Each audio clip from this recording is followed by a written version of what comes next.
दोस्तों safe shop के latest information के लिए, लेटेस्ट प्रोडक्ट के रिव्यू के लिए या किसी नए डायमंडशिप की जानकारी के लिए आप हमारा जो यूट्यूब चैनल है DS मानवेंद्र सेफ शॉप, आप इसे सब्सक्राइब कर सकते हैं। साथ ही साथ किसी भी वीडियो को बिना बाधा के देखने के लिए आप हमारे Facebook page DS Manvendra safe shop को जाके फॉलो कर सकते हैं।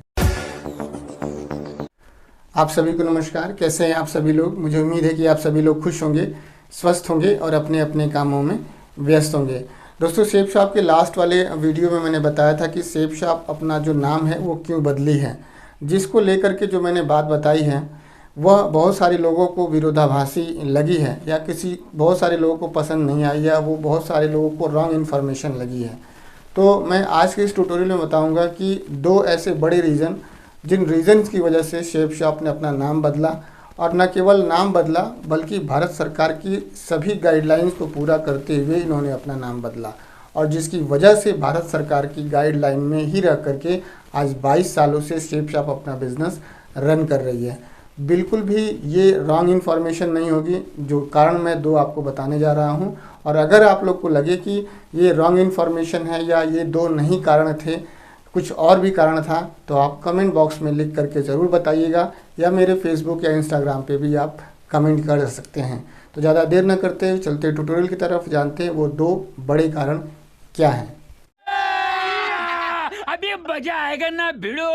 नहीं सोचिए मत, सब्सक्राइब कीजिए। दोस्तों स्वागत है आप सभी लोग का आज के इस ट्यूटोरियल में। और दोस्तों मैं बताना चाहूँगा कि अगर आप सेफ शॉप में काम करते हैं, किसी नए साथी को ज्वाइन कराते हैं तो उसका FIM करते हैं, साथ ही साथ उसे टूल्स भी देते हैं, उसकी ड्रीम डायरी भी बनवाते हैं।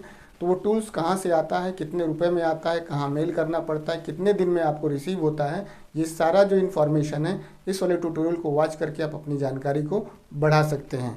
और बात करते हैं अब कि ये जो नाम है ये क्यों सरकार ने, सेफ शॉप ने बदला। जब सेफ शॉप ने अपना जो काम शुरू किया था तो उसमें उन्होंने अपना नाम लिखा था safe and secure insurance agency private limited. उसका कारण ये था कि सेफ शॉप जब अपना बिजनेस को शुरू किया था तो शुरू में ही इन्होंने इंश्योरेंस के प्रोडक्ट को भी प्रमोट करना शुरू कर दिया था। कुछ डायरेक्टर्स के माध्यम से जो कुछ कंपनियाँ हैं, मैं उन कंपनियों का नाम नहीं लूँगा, तो उन कंपनियों का उन्होंने इंश्योरेंस का जो पॉलिसी है वो प्रीफर करते थे, लोगों को प्लान बताते थे, उसके लाभ और नुकसान के बारे में बताते थे। थोड़ा सा पॉपुलर होने के बाद आप भी जानते हैं कि मार्केट में फिर नए नियम आ जाते हैं, नए नियमों के अंतर्गत काम को किया जाता है या आगे बढ़ाया जाता है। तो safe and secure insurance agency private limited ने जैसे ही अपने काम को आगे बढ़ाया, इंश्योरेंस प्रोडक्ट को मार्केट में लेके आए, तो एक नियम ऐसे सरकार ने पूछ दिया, या एक नियम आ गया कि कोई भी कंपनी इंश्योरेंस तभी बेच सकती है या प्रमोट कर सकती है जब उसके पास IRDA का, यानी कि इंश्योरेंस रेगुलेटरी डेवलपमेंट अथॉरिटी का, ये उसके पास सर्टिफिकेट हो। तो आप ऐसे समझें कि इंश्योरेंस एजेंसी प्राइवेट लिमिटेड का जो नाम था इसलिए था क्योंकि हम इंश्योरेंस प्रोडक्ट को प्रमोट कर रहे थे। तो अब हर नए एसोसिएट का या हर डायरेक्ट सेलर का IRDA का जो रजिस्ट्रेशन है या IRDA का जो सर्टिफिकेट है वो प्राप्त करना या कराना बहुत मुश्किल काम था, ये आप भी समझ सकते हैं। और insurance regulatory development authority of India इस बात को बहुत स्ट्रिक्टली तरीके से सभी लोगों को फॉलो करने के लिए बोली। तो safe and secure insurance agency private limited ने क्या किया कि इन्होंने कहा कि अजी हम जो है इंश्योरेंस प्रोडक्ट नहीं प्रमोट करेंगे, क्योंकि अगर इसको हम डायरेक्ट सेलर से प्रमोट कराते हैं तो उनको हमें फिर IRDA का सर्टिफिकेट लेना पड़ेगा, उसके लिए एक फॉर्म भरना पड़ेगा, एग्ज़ाम देना पड़ेगा, फिर ये तो बहुत लंबा प्रोसेस है। हम यहाँ पे अपना ऑनलाइन शॉपिंग करने के लिए या एक बिज़नेस करने के लिए आए हैं, हम इन कानूनी पचड़ों में या इतनी लंबे प्रोसेस में नहीं जाने वाले। तो ऐसा मुझे लगता है कि इस वजह से, या कि IRDA का सर्टिफिकेट का कोई झंझट ना हो, इन्होंने क्या किया कि उस प्रोडक्ट को, जो इंश्योरेंस कंपनी थी उसका जो इंश्योरेंस प्रोडक्ट था उसको उन्होंने रिमूव कर दिया अपने पोर्टल से, अपना जो टाई अप था उनसे हटा लिया। जब हटा लिया तो अपना काम करने लगे safe and secure insurance agency private limited. सरकार ने आपसे पूछ दिया या सेफ शॉप से पूछ दिया कि आप जब इंश्योरेंस प्रोडक्ट कोई प्रमोट करते नहीं हैं, उसे बेचते नहीं हैं, तो ये आपके जो कंपनी का जो नाम है इसमें इंश्योरेंस एजेंसी क्यों इस्तेमाल किया जा रहा है, क्यों इसका प्रमोशन किया जा रहा है। तो ये भी मसले की बात थी कि जिस काम को हम करते नहीं हैं उस काम का हम इस्तेमाल क्यों कर रहे हैं, उस नाम का इस्तेमाल क्यों कर रहे हैं। तो ये भी एक लीगल एक पॉइंट था जिसकी वजह से safe and secure insurance agency private limited का नाम बदल दिया गया और केवल दो शब्द निकाले गए, एक इंश्योरेंस शब्द जो है हटाया गया और एक एजेंसी शब्द हटाया गया। वहाँ पर दो शब्द जोड़ दिए गए, ऑनलाइन और एक मार्केटिंग। एजेंसी और इंश्योरेंस को हटा दिया गया और ऑनलाइन और मार्केटिंग को वहाँ पे रख दिया गया।